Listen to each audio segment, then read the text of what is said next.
प्रत्येक मोठ्या प्रवासाची सुरुवात एका छोट्याशा स्वप्नापासून होत असते. असंच एक स्वप्न पाहिलं होतं श्री अशोकजी चोपडा यांनी. एक यशस्वी उद्योजक, श्रीनिवास ज्वेलर्सचे संस्थापक आणि समाजसेवेला आयुष्यभर वाहून घेतलेले एक संवेदनशील व्यक्तिमत्व. व्यवसायाबरोबरच समाजाप्रती असलेली त्यांची बांधिलकी नेहमीच प्रेरणादायी राहिली.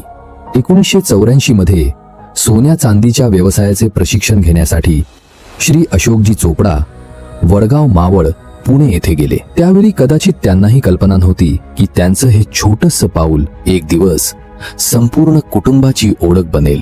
स्वर्गीय श्री शांतीलालजी चोपडा आणि स्वर्गीय श्रीमती सज्जनबाई चोपडा यांच्या आशीर्वादाने आणि अथक मेहनतीच्या जोरावर 1986च्या गुढीपाडव्याच्या शुभमुहूर्तावर अवघ्या 200 चौरस फुटांच्या छोट्याशा दुकानातून श्रीनिवास ज्वेलर्सची सुरुवात झाली. त्या दिवसापासून शुद्धता, विश्वास, गुणवत्ता आणि प्रामाणिकपणा हीच आमच्या व्यवसायाची 4 मजबूत तत्व बनली. हळूहळू ग्राहक जोडले गेले, विश्वास वाढत गेला आणि आमचं छोटंसं दुकान लोकांच्या मनात घर करू लागलं. पण प्रत्येक यशस्वी प्रवासात एक कठीण वळणही येतं. 1990 दरोडेखोरांनी बंदुकीच्या धाकावर आमचं सर्वस्व लुटून नेलं. क्षणात वर्षानुवर्षांच्या कष्टांची कमाई संपली. पण ते फक्त सोनं घेऊन जाऊ शकले, लोकांच्या मनात कमावलेला विश्वास नाही. त्या कठीण प्रसंगी आमचे मित्र, नातेवाईक आणि आमच्या ग्राहकांनी खंबीरपणे आमच्या पाठीशी उभं राहत आर्थिक मदत केली, धीर दिला आणि पुन्हा नव्याने उभं राहण्याचं बळ दिलं.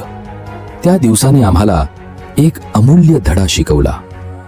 पैसा येतो आणि जातो, पण विश्वास आणि माणुसकी कायम सोबत राहते. 1991 व्यवसाय पुन्हा उभा राहत होता आणि ग्राहकांचा विश्वास आमची सर्वात मोठी ताकद बनत होता. ग्राहकांना अधिक जलद सेवा आणि सर्वोत्तम दर्जा देण्यासाठी रौनक डाय प्रेसची स्थापना करण्यात आली. त्या काळात 25 ते 30 बंगाली कारागिरांची आमची कुशल टीम प्रत्येक दागिना स्वतःच्या वर्कशॉपमध्ये घडवत होती. प्रत्येक दागिन्यामध्ये फक्त सोन्याची किंमत नव्हती, तर आमच्या मेहनतीचा आणि विश्वासाचा स्पर्श होता. याच गुणवत्तेमुळे ग्राहकांचा आमच्यावरचा विश्वास दिवसेंदिवस वाढत गेला. अगदी सकाळी 7 वाजल्यापासून ग्राहक दुकानाबाहेर रांगेत उभे राहायचे आणि मनासारखे दागिने घेऊन समाधानाने घरी जायचे. वर्षानुवर्ष व्यवसाय वाढत गेला, पण समाजसेवेची भावना कधीच कमी झाली नाही. याच सेवाभावी वृत्तीमधून पुढील काळात सुमारे 650 गायींची गोशाळा उभारण्यात आली. जखमी, आजारी, निराधार गायींची सेवा, त्यांच्यासाठी ती केवळ जबाबदारी नव्हती, तर तीच त्यांची खरी सेवा होती. कोविड-19च्या कठीण काळात जेव्हा हजारो लोक आपल्या गावाकडे पायी किंवा रस्त्याने परत जात होते, तेव्हा श्री अशोकजी चोपडा आणि त्यांच्या संपूर्ण टीमने अशा प्रवाशांना अन्न, पिण्याचे पाणी आणि आवश्यक ती मदत उपलब्ध करून दिली. ही सेवा केवळ कर्तव्य नव्हती, तर माणुसकीचा खरा धर्म होता. आज 40 वर्षांचा हा प्रवास पूर्ण करताना अभिमानाने मागे वळून पाहताना अवघ्या 200 चौरस फुटांच्या दुकानातून आज आम्ही 2500 ते 3000 चौरस फुटांच्या आधुनिक भव्य शोरूम पर्यंत पोहोचलो आहोत.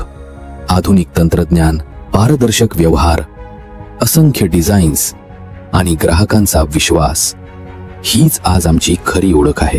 या यशामागे श्री अशोकजी चोपडा आणि श्री महावीरजी चोपडा यांच्या अथक परिश्रमांचा सिंहाचा वाटा आहे.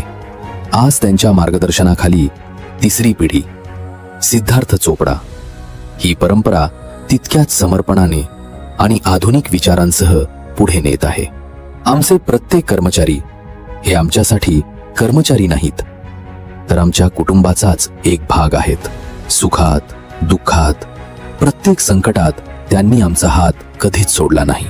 आणि आमच्या प्रत्येक ग्राहकाला मनपूर्वक धन्यवाद, कारण तुम्ही आम्हाला फक्त व्यवसाय दिला नाही, तुम्ही आम्हाला तुमचा विश्वास दिलात. आणि तोच आमचा सर्वात मोठा दागिना आहे. हा 40 वर्षांचा प्रवास फक्त श्रीनिवास ज्वेलर्सचा नाही, तर हजारो ग्राहकांच्या प्रेमाचा, विश्वासाचा आणि आशीर्वादांचा आहे. आजही आणि उद्याही आमचं एकच वचन: शुद्धता, विश्वास, गुणवत्ता आणि प्रामाणिकपणा. श्रीनिवास ज्वेलर्स, विश्वासाची परंपरा, पिढ्यानपिढ्या.